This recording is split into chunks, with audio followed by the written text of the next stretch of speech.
in this particular Final Four. But the end of this match, if MajOr were to win it right here, we could already find out some interesting results.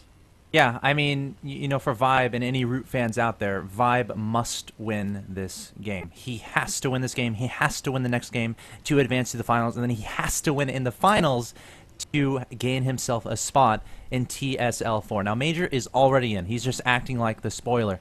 You know, obviously playing for seeding. So, you know, MajOr trying to, you know, screw ViBE up. And, of course, we'll talk about some additional scenarios if MajOr can end up winning this as the day goes along. But we're not quite there yet. All right, I think Hotbit is getting annoyed here. In the southwest corner as the pink Terran, it is Princess, a.k.a. MajOr. And up here in the northeast as the green Zerg, it is ROOT.ViBE. I think I saw our observer like actually box the SCVs on Princess times about 100 times while we were explaining some of that. So sorry, sorry observer, sorry.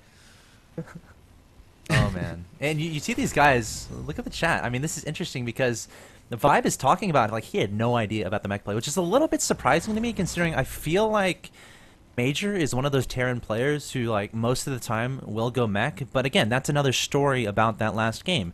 ViBE was unable to identify the tech path his opponent was taking. You know, MajOr, ViBE actually going for, again, he was going for that Quad Queen, Ling, fast Ling upgrades into Infestor.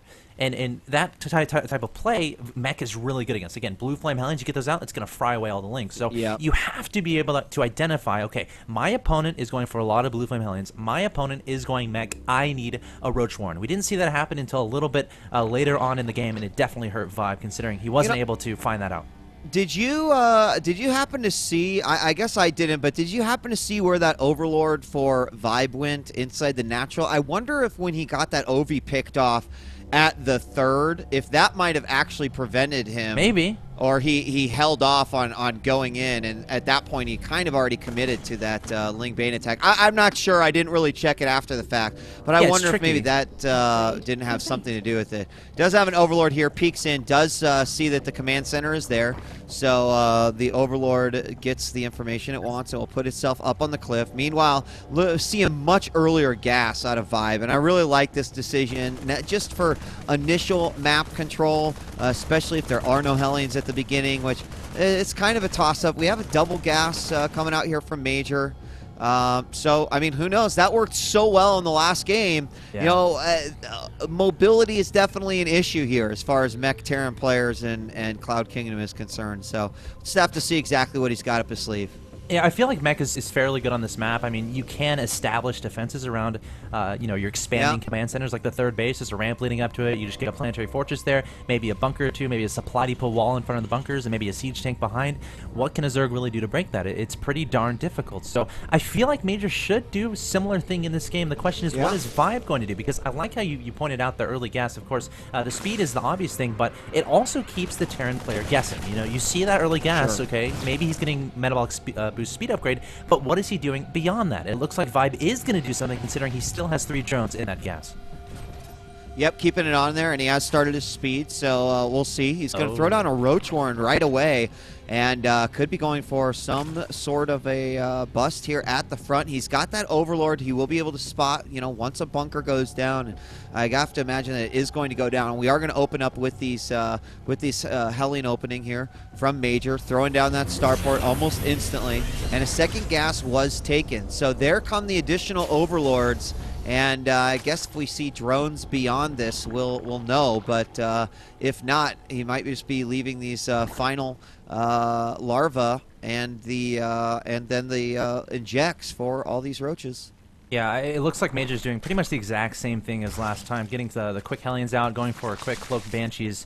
And it's interesting. We do see ViBE making 5 roaches here. Now, how much does he actually invest into this aggression? Now, he's already getting a second gas. That makes me think he wants to invest a lot into this aggression. I don't see a Baneling Nest on the ground, so it's not like he wants to or supplement with Baneling. Oh, well, there the Baneling Nest just went down. So he's going to be doing a pretty heavy Roachling, Baneling type pressure. I'm not going to say all in just yet because, you know, you could always drone behind certain pressure, and I hate using the word all in, but ViBE definitely wants to do a lot of aggression fairly soon. We'll have to see if MajOr's going to be prepared here. And is he going to, I mean, he saw a roach. Is he going to show all these roaches? He does. He's not wasting any time. Sometimes that hesitation can be an issue. It's going to need an immediate reaction, and there a wall does go up with a bunker there. We might even see a second bunker behind this wall as well. He did not spot the Baneling nest as far as I know. If I look at the vision, no scan, nothing has revealed that. So he's going to be able to deal with the Hellions with the roaches. He's got the wall down right now. They're going to go into the back. The Lings can't really engage, though. The Hellions will do no problem there, but the Banshee comes out, and oh my God, suddenly the day stops. I mean, it's tough, like, MajOr going straight for this Banshee. Like, you have to think as a Zerg player, okay, when is my timing? When is my timing where I can do damage? A lot of Zergs will say, okay, before the Banshee can get out. So I don't know if ViBE, you know, if you constructed a build so it hits a little bit faster, if this Banshee is even going to matter, because none of these units shoot up. Ooh, nice little shot there from those Hellions, but looks like ViBE's going to go for a bust, but MajOr looks incredibly prepared for this. Oh yeah, he's got the SCVs ready for repair as well. He's got to do some damage here, and there's the big bust. Is he going to go after the SCVs as well? Oh, nice tank of the damage there by the Hellions, and they stop all of those Banes from doing a ton of damage. The SCVs go, and they mine inside the main safely. A second Banshee's out. It's doing a ton of damage. There are a few Lings doing some cleanup inside the natural, but honestly, there wasn't much to clean up there, Axel. They're now focusing down, unfortunately, supply depot, and that did not work out at all. 4 SCVs were killed in the filming of that fail. Yeah. You know, ViBE went for it, and it didn't work out. Did. You know, the first sign of like, okay, this may not work out is that Banshee popping out so soon. As a Zerg player, you never want to see that. But you know, ViBE droning up behind this, maybe he can make something happen at the same time. Though Hellion counterattack going on. There's not like there's any structures here to form a wall off. I don't see a spine crawler, but there are 2 queens there, so the Hellion's not going to poke in just yet. But ViBE finding himself down 62 to 50 supply. He's behind in tech. His income is down 39 to 36. He has a lot of work to do here, man. A ton of work. I mean, going lair right now, obviously droning up behind it. You know, has he fended this off long enough? There, the Spore Crawler is going to chase out the 2 Banshees inside the main. Almost killed one. No cloak on those. Okay. So that was the big difference this time. But I love what he's doing behind this, because, right, he opens and suddenly ViBE's like, great, you know, I'm going to get the exact same thing. I'm going that way. We see the Roach, we see +1 attack, +1 carapace. But inside the main, we see the 5 racks building up, and now about ready to pump out a ton of bio. So he's no longer supplementing with those Hellions. What he's got on the field is all he's going to have. And I think this is great. I mean, this is not only going to be a surprise if it's not scouted, and, you know, I'm not sure how much this Overlord has actually seen or if he's watching for this. But with this third getting established, it could be sending mixed signals here for ViBE, and I don't know what he's doing. I mean, he is going roach speed right now. Is he trying to gear up for potentially another mech push from MajOr?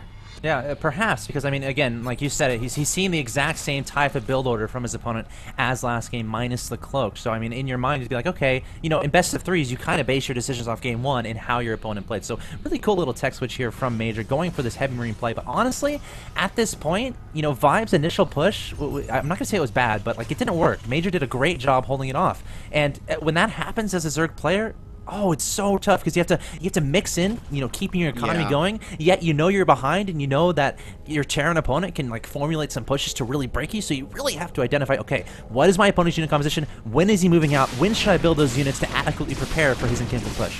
This is not good either. No units out right now. The 2 Banshees moved up, and the fact that those 2 Banshees are still in the game here are going to make a huge difference, because behind this is a massive bio push, and I'll be honest with you, I think that this right here could potentially do some critical damage here to ViBE. I mean, the 3rd base under attack already. He is going to back off wisely here.